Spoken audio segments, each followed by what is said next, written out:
Leslie.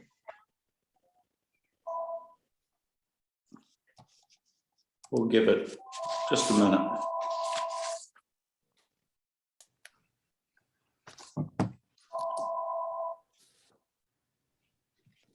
Henry, do you want me to read the script?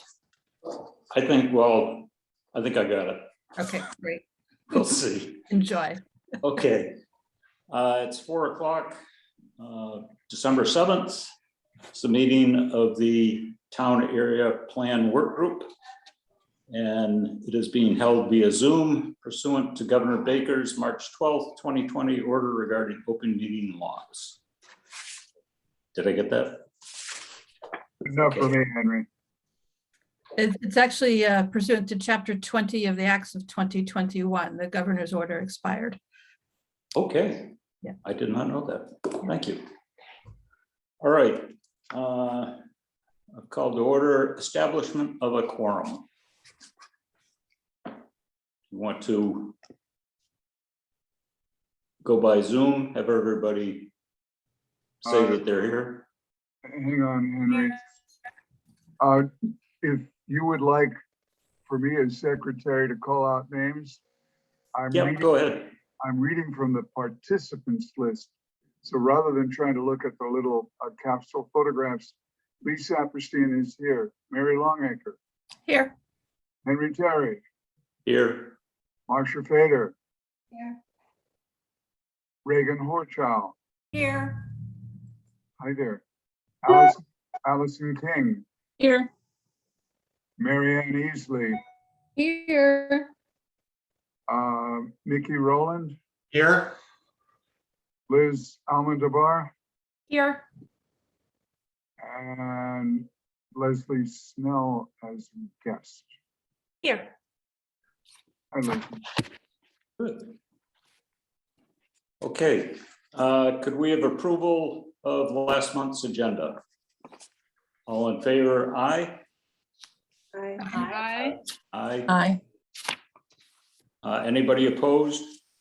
Okay, you said agenda. Did you mean minutes? Oh, yes, I did. And I wrote down agenda by mistake. Minutes. Okay, anybody opposed? Any discussion? Okay, very good. With that, I will turn the meeting over to Leslie Snell, the Deputy Director of Planning.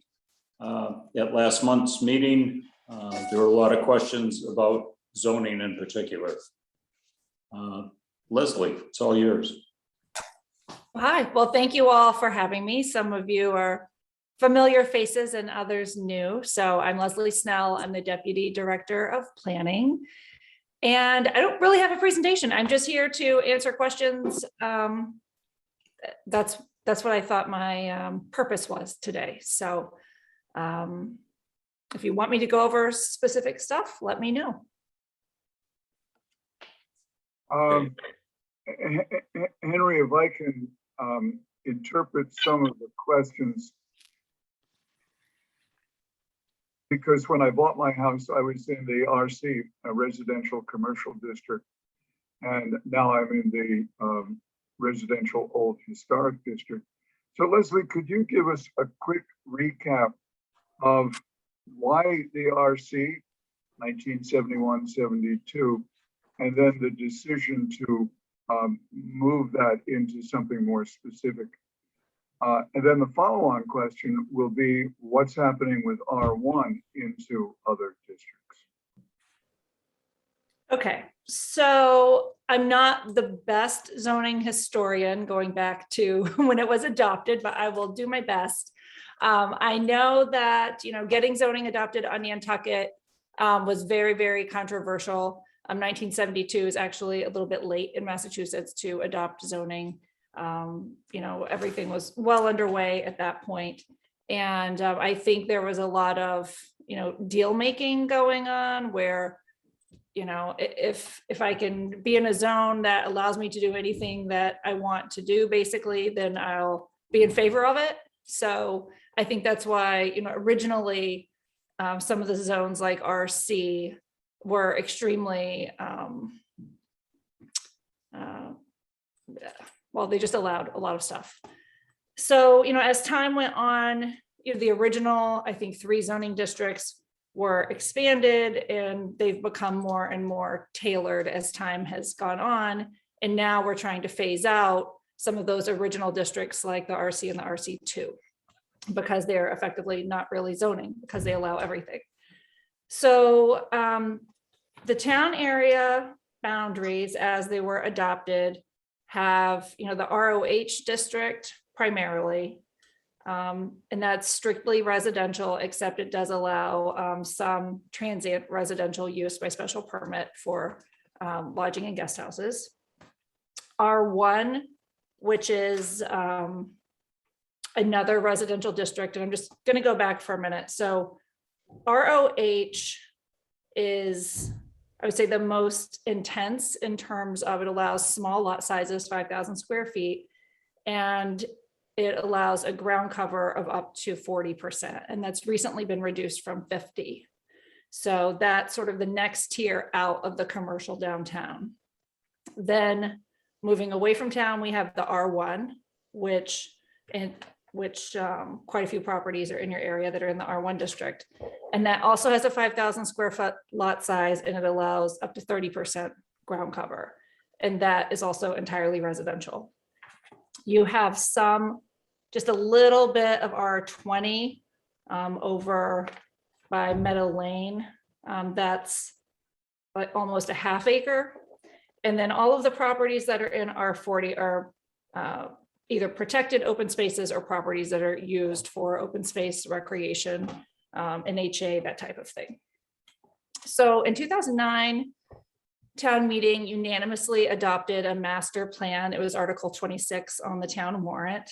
And that was really like a step beyond what we needed to do. State law only requires that the planning board adopt the master plan.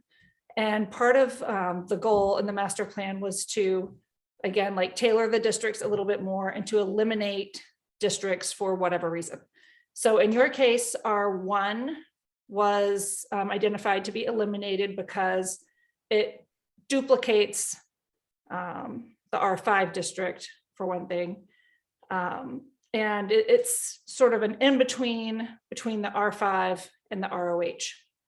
So what we're doing in the case of, this part of town, when the time comes, we would look at all of those properties individually and say, are they, more in keeping with the ROH, or are they more in keeping with something a little bit different from the ROH, which would probably be R5 or R5L.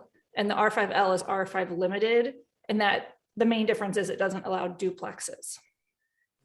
So another component to the R1 phase out in this particular area is the HDC, Old Historic District. It's not completely likely that the Old Historic District for the HDC and the residential Old Historic District for zoning will line up in all locations, but where we can have those line up, that would be preferable. A lot of people find it confusing that you have the Old Historic District for the HDC and the residential Old Historic, and they sort of use them interchangeably, but they're not. They're two very different things. So, where those two can be consistent, that would be the preference. Thank you, Leslie. You're welcome. I feel like I was rambling a bit there, so I hope I answered the question and wasn't too confusing. Others, I tried to capture some of the questions that I either heard at our last meeting or that were in the email. And Leslie, you did submit an email back to Marcia, I believe. It was to Liz, so everybody has that? They do now. Okay. So I have a question. This is Mary Ann. How long do you expect this whole thing to take, where you're changing, where you're going property by property and making changes to this? Is this going to take years or months or what? Well, we haven't started doing it throughout the whole island. I mean, R1, I don't know the exact percentage, although I do have it somewhere, I just don't have it handy. How much of the total land area is in R1, but it's a lot. So, we'll do a little section here and a little section there. I'm actually, for this upcoming town meeting, I have an article that includes the new subdivision that has Old Mill, Red Mill, Old Farm Road, a little bit on Cato Lane, and a little bit on Vesper Lane. So that's not totally in your area, but that's a kind of size-wise how we're picking away at it. The master plan identified 2025 as the year to complete the R1 town overlay district phase out. There's also some R1 out in Sconset, and there's some R1 out in Wauwinet. So it's, spread all over the place. So I don't think we're going to have that done in 2025. I think when we, adopt a new master plan, which is coming in the next couple of years, that date will be pushed out a little bit because we had a lot of work to do. We got a lot of work done, but it's not all complete yet. So I guess the real answer is I don't know how long it's going to take, but. And so, Leslie, to clarify, that the reason it takes a long time is that you look at each individual collection of properties in an area to determine the best fit for a new zone. It's not just all the R1 changes to something else.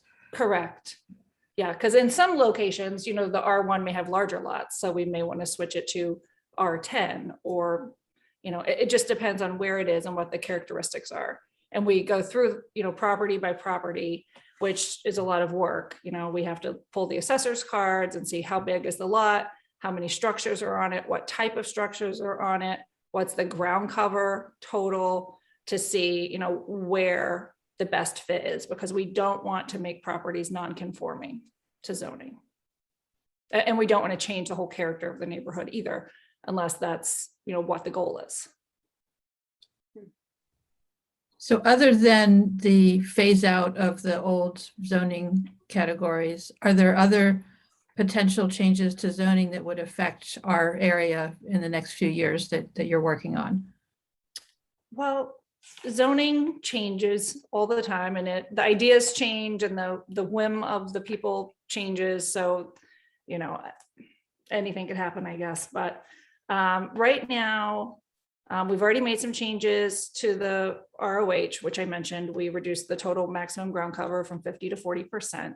That was done either last year or the year before. We just made some changes last year to the swimming pool allowances in R1. And now there are several articles on the town meeting warrant to change those again. So, there may be things changing with that. I'm really not aware of anything other than just the basic map changes.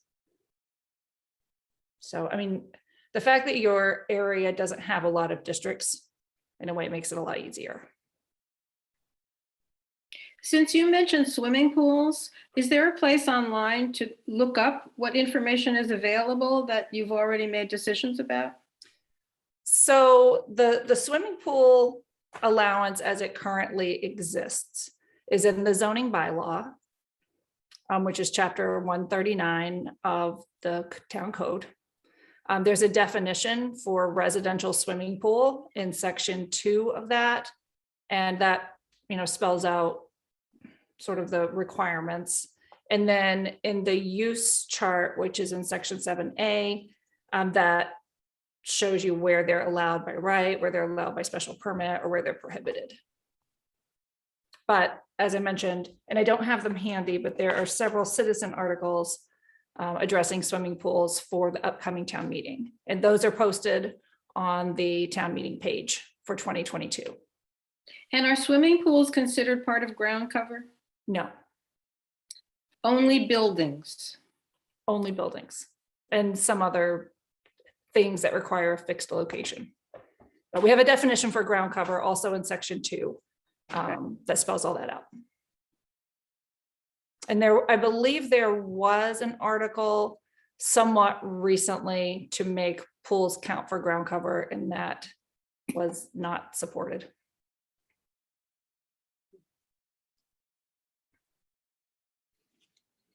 Leslie, Yeah. Fader, I have questions about that old historic district. That what was included, and I think some of my concerns and questions, and I understand with your saying that that you will be working to bring the zoning into consistent conformity with that old historic district, while at the same time phasing out the R1. And as I've been looking at that the last couple days, and aware that that old historic district would have been delineated probably in the late 50s. When the HDC legislation was first established. And I'm really surprised historically at the number of streets or areas that are either split down the middle by the street, by the number of historic homes and neighborhoods that were not included in that initial old historic district. And so I'm wondering what you feel about kind of the sequence of events, because it seems to me that one would want to start by reassessing what that old historic district map delineation was, because I don't know, what concerns or what the history was, the people that were involved in laying that out. But it certainly is not, in my sense of the history, inclusive adequately at all. So the old historic district, making changes to that can certainly be something that you all look at during your area plan review. I think that's totally within the purview of what you can look at. And I don't know the history of, how the lines were drawn, but I do know that they can be changed. So I think if you all have specific suggestions on, where changes should happen, that's something that you should include. Great, because at this point, being that the whole island is considered under the jurisdiction of the HDC, in that manner, it doesn't seem to really to matter, because there are not real specific different guidelines for the old historic district. But I think that if that old historic district were to be revisited and redelineated, that it could perhaps also form the basis for its own specific set of regulations that would, I think,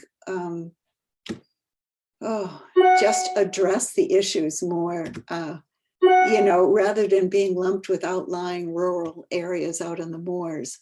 Yeah. Well, I couldn't agree with you more, Marcia. And actually, Andrew and I have suggested several times over the years, and people haven't wanted to do it, that perhaps the area could be, or not, well, the whole island could be better divided instead of just the old historic districts and then everything else, that the HDC could adopt some, tiers of priority.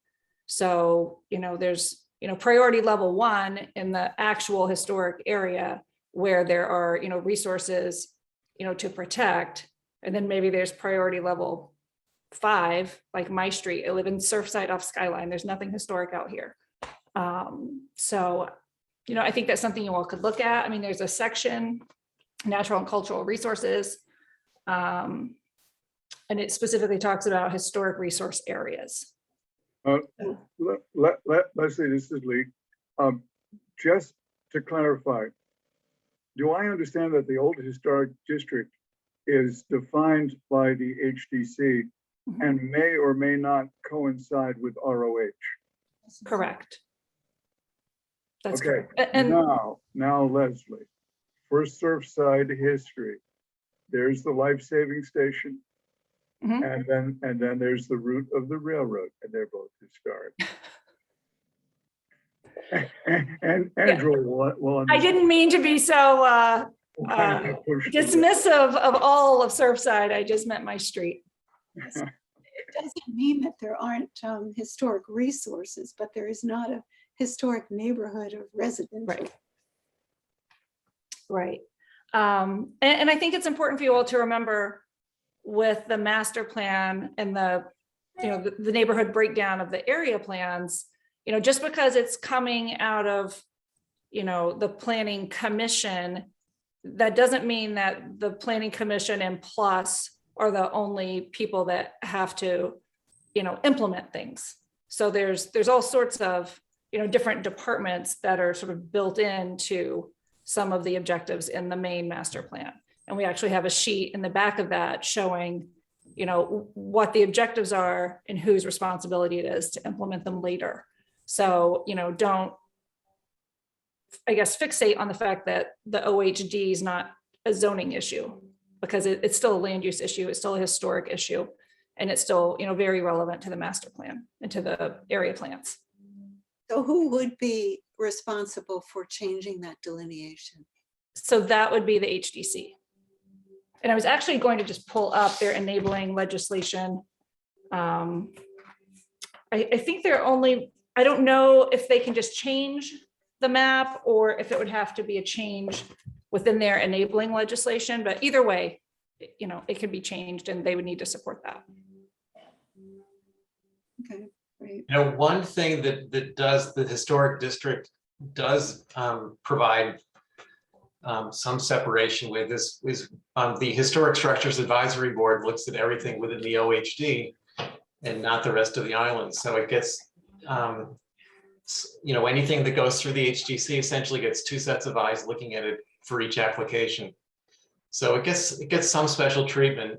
But you're right, Marcia, the book Building with Nantucket in Mind really has, it doesn't really distinguish a lot between the different areas, and it could, but it's not that specific.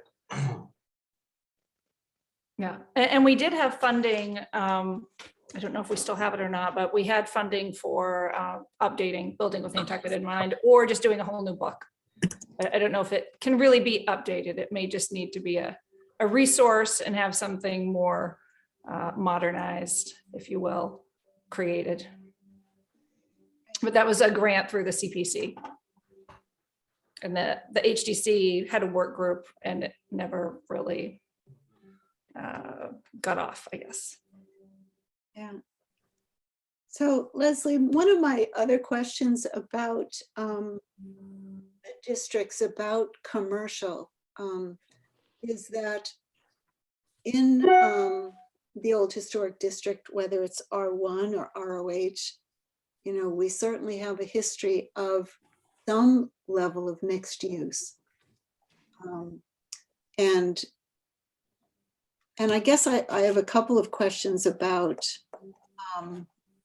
areas where that exists or has kind of been phased out, whether it would be possible with the zoning to encourage commercial use. I just think of two areas. I mean, certainly we have a few spot areas like where Flock is located on Orange Street, or where the dry cleaner used to be up by the monument, or the lighting shop on North Liberty. And in that regard, I'm just vaguely aware that in terms of the country and trending for zoning, that mixed use today is felt. I mean, the feelings about it are much different than they would have been in 1970. Is that correct?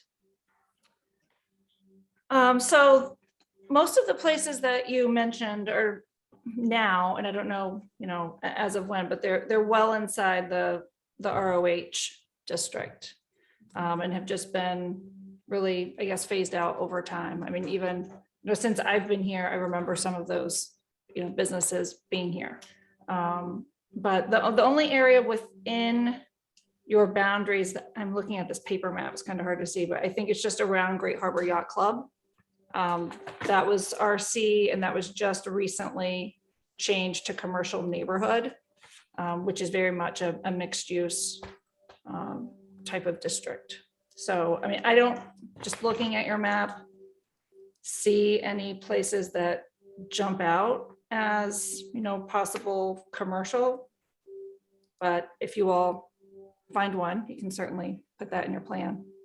So I was thinking of that in a slightly Marcia, different way. So rather than zoning a neighborhood for commercial use, to modify the ROH designation itself Mhm. to allow some low intensity commercial uses, you know, wherever they may happen to be located. Is that a possibility? Because one of the things that motivates me is that Nantucket had a very strong mix of commercial use in the home, Mhm. you know, going back to the 19th century. And there's a lot to be said for that, to be able to meet your commercial needs in your local neighborhood where you can walk rather than taking a car to go somewhere. Yeah, Mary, this is Lee. If we reflect on whether it's the old historic district or ROH, there were any number of commercial enterprises, but because of the absence of parking, one by one, they've disappeared.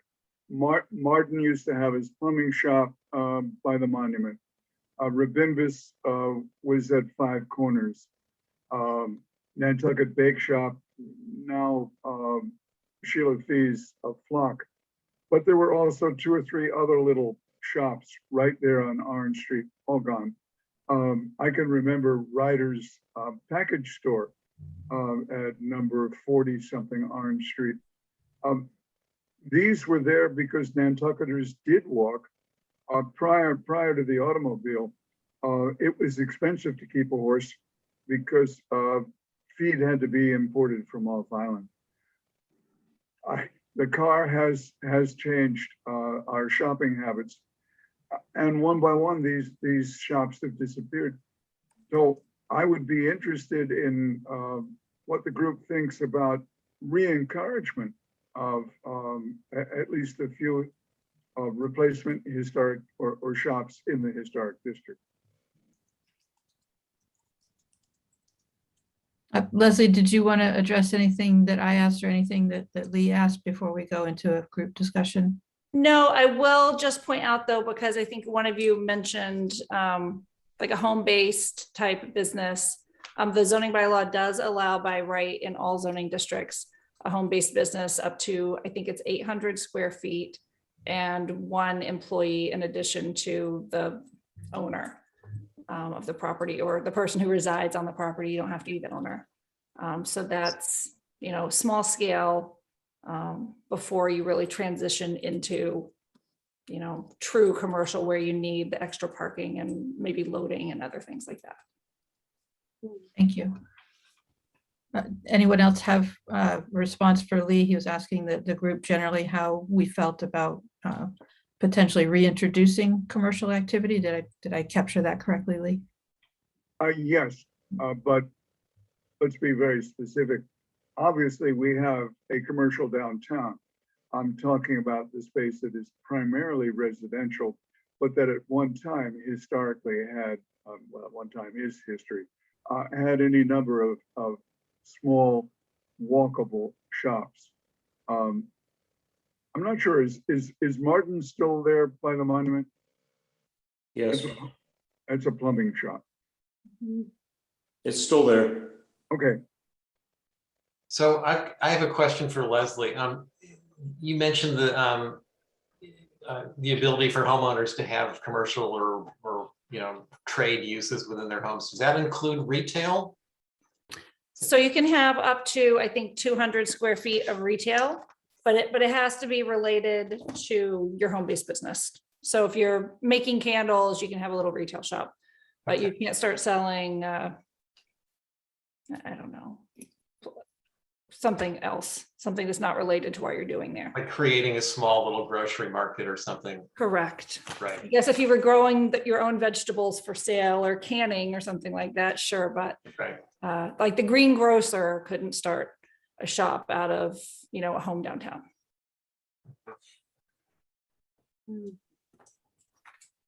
Just gonna look that up real quick. So Leslie, in general, what is the sense of the commission? What is the sense that you have, or Andrew, about mixed use? We are, sorry, just looking at the home occupation thing real quick. I would say, depending on the location, we're generally supportive of mixed use.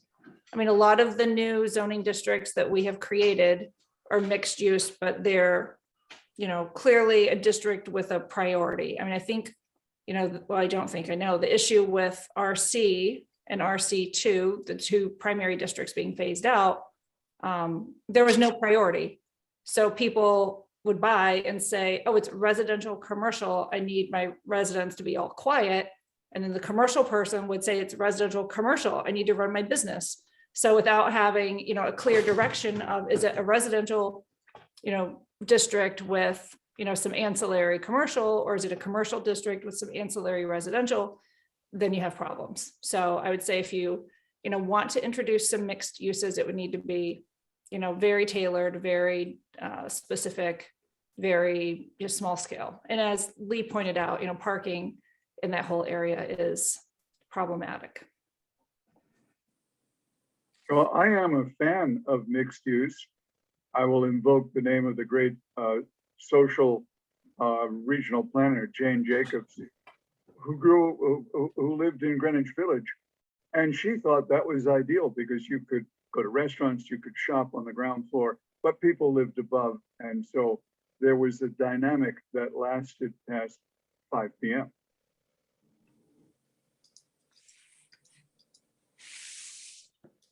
That was the whole background of I worked on the Mid-Islands scaling of the commercial on the first, residential on the second, parking in the back, pedestrian friendly. That was the whole concept.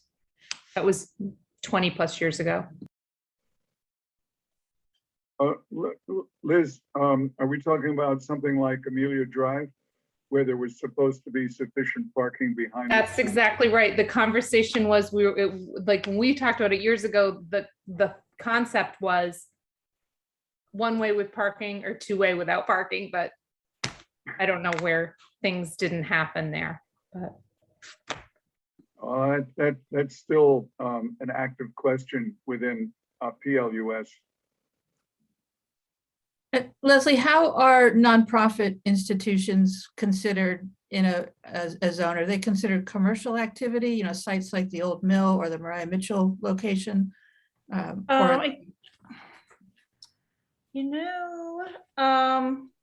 think they have certain zoning exemptions because they are an educational use.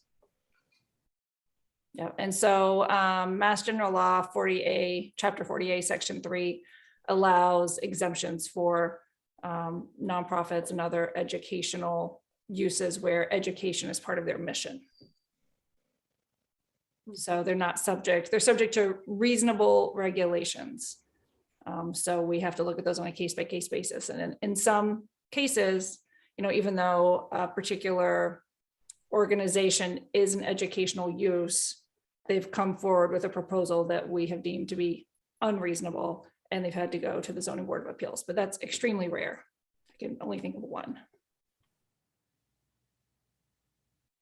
Yeah, I mean, usually those types of things are encouraged.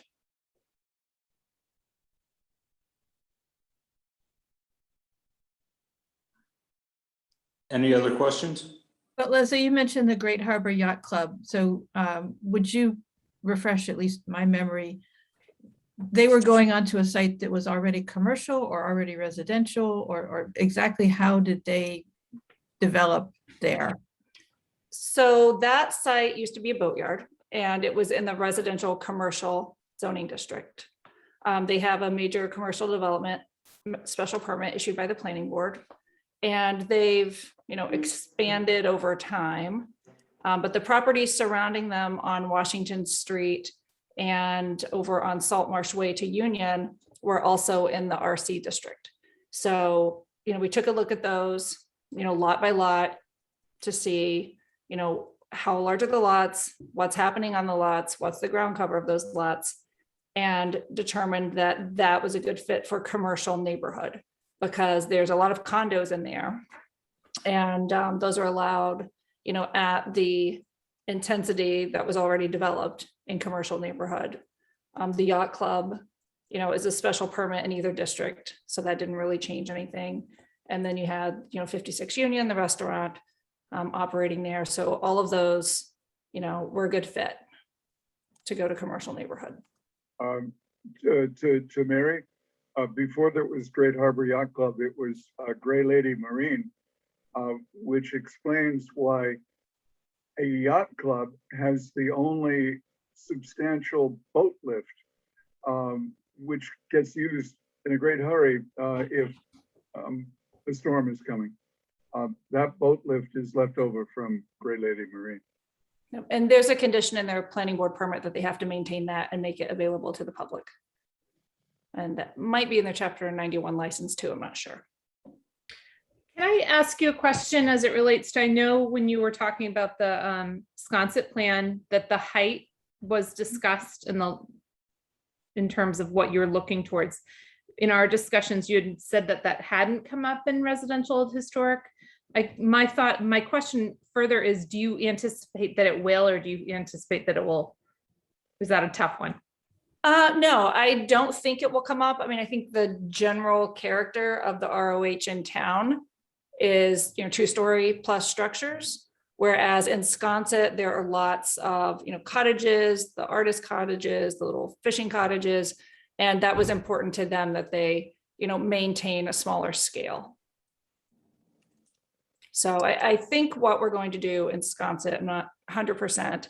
I think we are going to change the village height overlay district that was originally adopted for Matticat, because in their area plan, they wanted to lower the structure height. And the HDC was already, you know, doing that on a case-by-case basis, but they were getting some pushback because people were saying zoning allows 30 feet and you're holding me to 20 or 28 or whatever. So they had in their area plan to reduce the structure height to 25 feet, which obviously whatever's already there gets to stay. But for anything new, you know, while other parts of the island are 30, we adopted an overlay district for them that's 25. So the idea for Sconset is to add the village height overlay district to parts of their area, but not the whole SOH. And I think they're working with the NHA on doing some kind of like structure survey or something out there. I'm not 100% sure on what they're doing, but they're looking at it in detail. And that's the Sconset Trust that's doing that. Leslie, I have a general question about the process we're going through with the master plan. I've not read or seen the island-wide master plan, but I know several of us have discussed being part of this process and wanting so very much to be doing work that will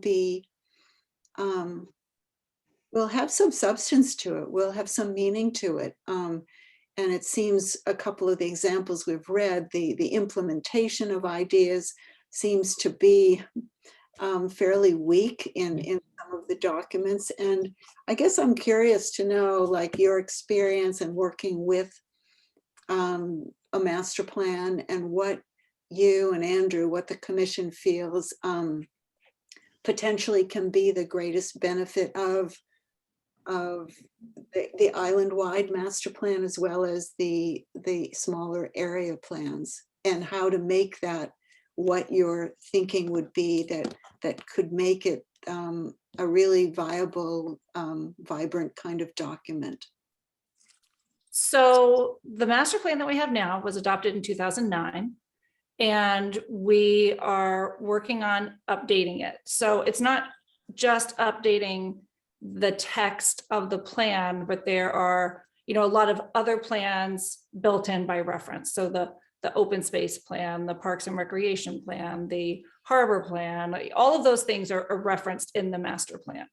So that work has been ongoing. Some of it has been completed. We have the coastal resiliency plan now, we have the hazard mitigation plan, all these plans. So that work's been chugging along. And then, we have, the census information. We were waiting on that because, so much of our planning is based on, how many residents do we have? What do we need to, plan ahead for? We only get that number every 10 years, data platform aside. And so we were waiting on those numbers, which we have some of those now. I don't have the master plan update schedule handy right now, but I think the date is the 2023 annual town meeting to have that adopted. It might be 2024. Things change. But we will be having, public information, public, comment periods along the way. So people can, share their ideas with us about what needs, to be changed or what might be a good idea that we haven't considered, or, just the general direction for each section of the plan. So we haven't started having those yet, but that, is a really valuable time for us to hear from, others. And when we did the 2009 plan, we had pretty good attendance at those sessions. And we did a lot of advertising for it and had a special website where people could comment and that sort of thing. So I think that answered one of your questions. And then, the master plan is, island wide and can be a bit vague. So the area plan is to, focus the master plan concepts down to the neighborhood level. And, I just referenced the Mattakit plan, and they had, specific zoning changes that they wanted to see for their area. So that level of detail is not something you're going to find in the master plan. So the area plans are there to give us that neighborhood specific detail that we can implement later. Did you have other questions? I didn't write them down, sorry. Oh, I've got a kind of a related question. Who really uses the master plan? When is it like referenced at various times, like the zoning board and the planning department? When is it really implemented and reviewed? Actually, we do reference it a lot. The whole back section has the goals and policies. If you read the planning board's annual town report, that's included in the warrant, you will see a bunch of footnotes where, zoning article, whatever, 42 implements section this of the master plan. Article 43 implements this section, Article 44. So we use it a lot. I don't know how many non-planners, read through it, but does it influence? Plus we use it. Does it influence decisions that are made at the zoning board of appeals level and HDC and things like that? Well, I guess to the extent that we have implemented changes in the zoning bylaw that they then have to follow. So I would say yes.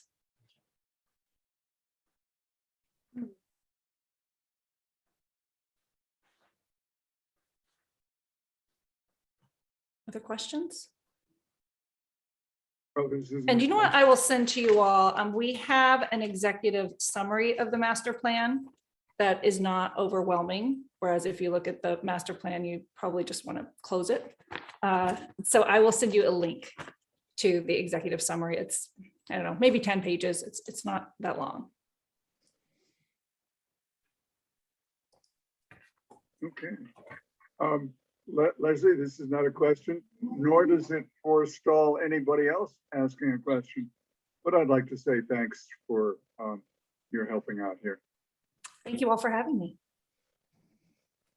Any other questions?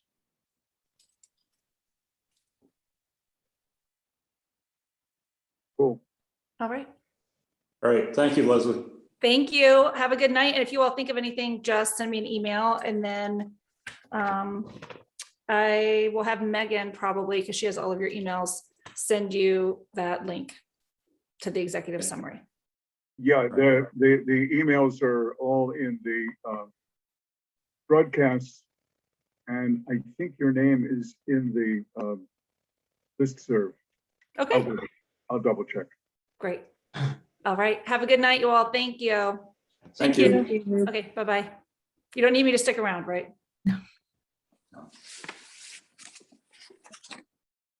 Okay. Next item, discussion of the area plans.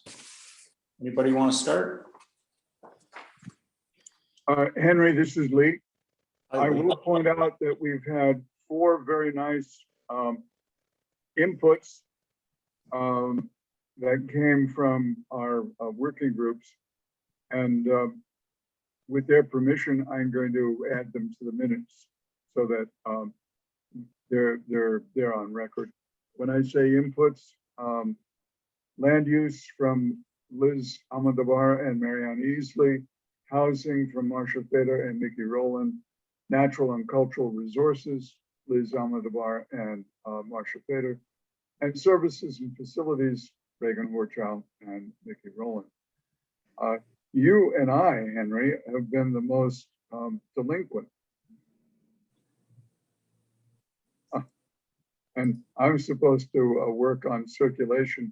And so I'm going to appeal to Mary Longacre to figure out a way that we can perhaps exchange emails. Because as of Saturday, we'll be in a different time zone. We'll figure it out. Marianne and I did go over open space and recs for a little bit. There's still more work to do. Okay. Henry, there was a draft open space report that Roads and Right of Way was looking at 4 or 5 years ago.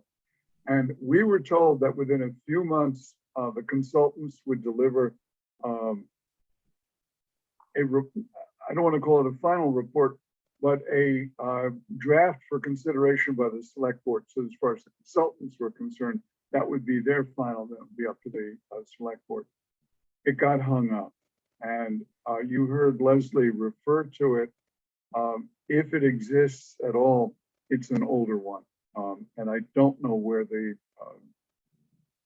updated draft is, but it was supposed to include things like open space, trails. That's why we were interested in Roads and Right of Way, trails across the island, many of which have been initiated by our NGOs, non-government organizations like Land Bank and Conservation Foundation. But good luck on that. Thank you. Okay.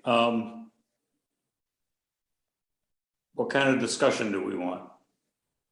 Land use, do you want to hit that first? Well, this is Marianne, since that's Liz in my category, and today this zoning is so much a part of this. I feel like there's just so much, I mean, there's like a fire hose to drink from after today's information. So, for myself, maybe Liz has something to say about this to bring it all to a conclusion, but I think we have a ways to go. Okay, that's fine. Henry, I'm going to suggest a slightly different approach. Considering the hour, I'm not sure we can cover all 7 of the plans. And as Marianne just suggested, not everybody has had a chance to read the progress reports. I would like some advice for me and Mary Longacre on circulation.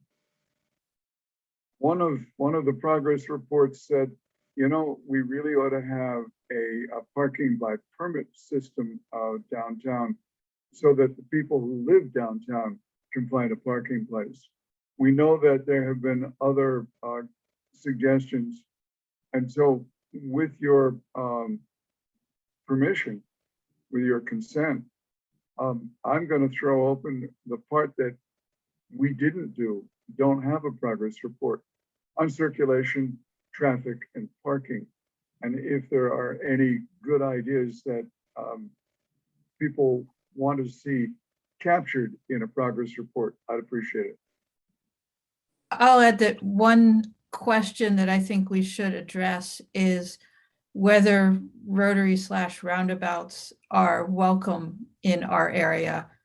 If not, why not? If so, what do you see the advantages are? I think that saying something about them will be important for us. Mary, within our area, can you suggest where you're talking about a roundabout might be? Well, for instance, the Sparks Avenue, Surfside, Atlantic, Prospect Street, we follow Prospect Street to, I'm trying to look on the map. I think it's Atlantic.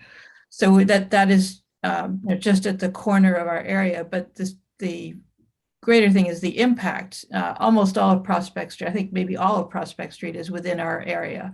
So any roundabout that would affect traffic on Prospect Street, I think would be something that we could comment on.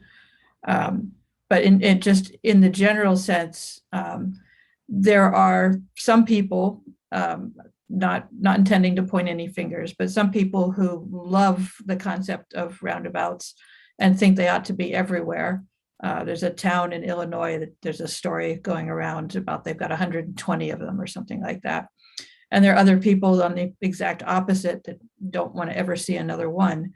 And we ought to have some sort of temperature of the people who live in the area that we have defined as to where we fall on that spectrum. Are we for them with appropriate integration into the neighborhood environment and pedestrian and bicycle access? Are we against them because of too much traffic and speeding cars? I'm not trying to suggest either interpretation, but I just think that taking the temperature of the neighborhood would be an important component of that discussion. I guess I would- At the appropriate time, I will give you 5 strong reasons why we should have roundabouts or rotaries. I know that the traffic people are beginning to distinguish, but I've discovered that the origins of the words are very geographically oriented. When I grew up in New York City, there was a traffic circle north of the city. When I went over to New Jersey, there were traffic circles. I've lived in England where there were roundabouts of all sizes, from mini to major. And so I'm going to end this by saying, when we have the discussion, I'm all for them. It's a good way to maintain Nantucket's history of forbidding traffic lights, but without the huge delays that we get at major intersections that are controlled by stop signs. Right. So Lee, I was not trying to offer an opinion. I was trying to suggest that we solicit opinions from other people. And what I'm saying is that rather than load you up with my 5 reasons, that I will enter them into the discussion when it's appropriate. And I'm neither for nor against, but I think we should identify the exact locations where they might be, if, just so we know where we're talking about. Because I think just as they're looking from lot to lot for zoning purposes, the location of roundabouts really depends on its exact location, whether there should be one or not. Marianne, I'm afraid to say, sadly departed traffic planner had as many as 6 locations. We know that there was the trial at the intersection of Fairgrounds and Old South. Yeah, but I'm talking about within our area. There may only be 1 or 2. Yeah, I can't even imagine where the second one might be. But we already have the site at the Civil War Monument and Caton Circle, which are some form of merry-go-round. That we could offer an opinion on how those could be improved if we wanted to venture that far. Yeah. Interestingly, and I don't even know where I read it, but it may have been in John Stanton's column, the 25 plus history of items from the newspaper. It was discussed quite a while ago and roundly criticized. And I imagine that was well before the Sparks Avenue Rotary, and quite possibly before the Old South Road Rotary. So with 5 minutes left in the hour, let's save this discussion Okay. for another time and place. But were there other people who wanted to I comment? want to go back, because I don't think we're going to get a resolution here, but I'd sure like some input on what people think our attitude to circulation should be, where circulation is both traffic and parking. It may be rotaries may be a feature of circulation, particularly if they are going to involve a system of one-way streets, which was how New Lane and Gardner Street were being considered as a major street rotation. And I don't want to even call it a rotary, but a rotation. That was one proposal, and that would be in our area. The other significant rotation would be Sparks, Atlantic, and Williams. And Sparks, Atlantic, Sparks, Williams, and Pleasant to be designated one way, so that there would be a circulatory rotation. And without being any more specific than that, I'd sure love for people to send me a note, and then Mary, you and I could put those into a nice format the way Marcia and Marianne and Nikki have done with and Liz with their material. I have a general question. This is Reagan. Can y'all hear me? Yes. Having technical issues at my house. I have a process question. So Mickey and I have put some ideas on paper, and I am unclear if the sorts of things we suggested are the appropriate things and what the next steps are for us as a subcommittee. I'm sort of unclear about what the end result of our little subcommittee work should be. Could I make a suggestion based on Reagan's question? Could we take our next meetings and each one of them, a subcommittee, make a brief presentation of what you've done so far and what your recommendations might be, and then invite discussion and suggestions from the rest of the whole committee, so that each of the subcommittees then can finalize or semi-finalize the suggested report? It's a good idea. I think it's a great idea, Mary. I don't think our division into subcommittees was intended to put the entire burden on 2 or 3 people of writing a section of the plan. So yes. Mary and Marianne, absolutely right. We have 5 or 6 months to get all this together. And I think the idea that the subcommittees give their ideas, questions and comments, yes. Full debate, we might take 2 or 3 per meeting subsequently, once everybody's had a chance to learn what's in them. If everybody agrees, we can go on to the next one. If there are issues or questions, we can spend some time on them. And with that, I think we should call this meeting to an end. Well, do we have a volunteer for next month's topic? Well, since we're at the top of the list, Liz, what do you think? Should we get our act together and present something and then invite everybody else to give their suggestions? For January, for the January meeting? Yeah. I'm fine with that. You know, I think in the interest of time, I know how my brain works. I like to digest things. So that I want to allow people to have the information, process it, and then get back. So I don't know what that looks like. Maybe we can toss that around. Right. I'm a little busy in the next few days.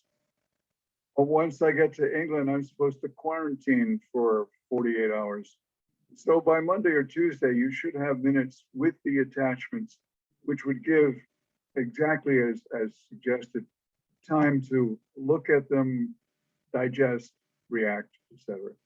Hey, I would like to just suggest that we consider meeting more than once a month, just to keep the discussions alive.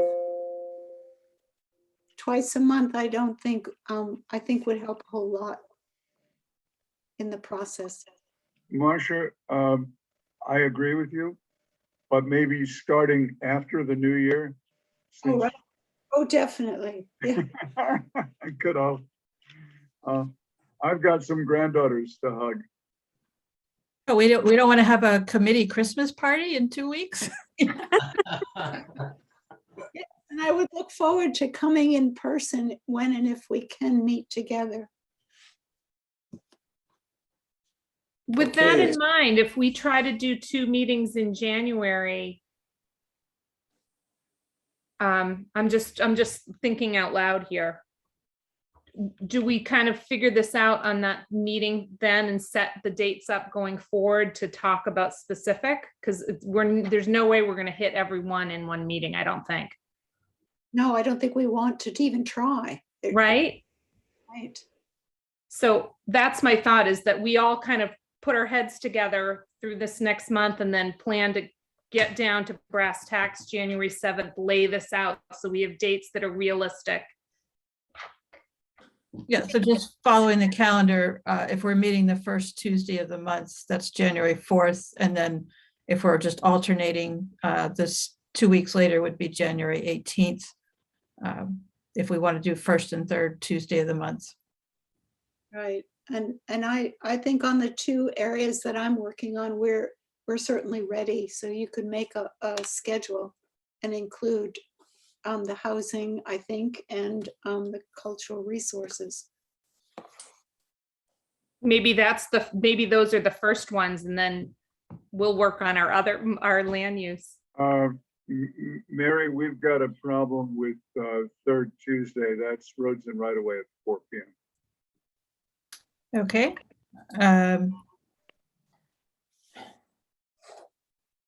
Not to mention Civic League. So I asked you the wrong question yesterday, Lee. It wasn't the town association, it was the town area plan that was meeting on the first Tuesday that conflicts with the Civic League, but not until July. Right. So do you want to do first and last Tuesday, first and second Tuesday, some other day? What's? Well, What- it doesn't have to be Tuesday. Third Tuesday at 4 p.m. is roads and right away. That's me, and I think it's just I. Yeah. But since you're the secretary, it is very helpful for you to be here, Lee. We Um, will try. We can figure this out by January, I think. Yeah. Okay, it's 5:02, 5:03. Let's get out of here. Thank you very much. Thank you. Happy holidays, everybody. Happy holidays, Yeah. everyone. Thank you. Thank you all for your help. It's Thank been you. fun. Safe travels, Lee. And Mary, end recording, please.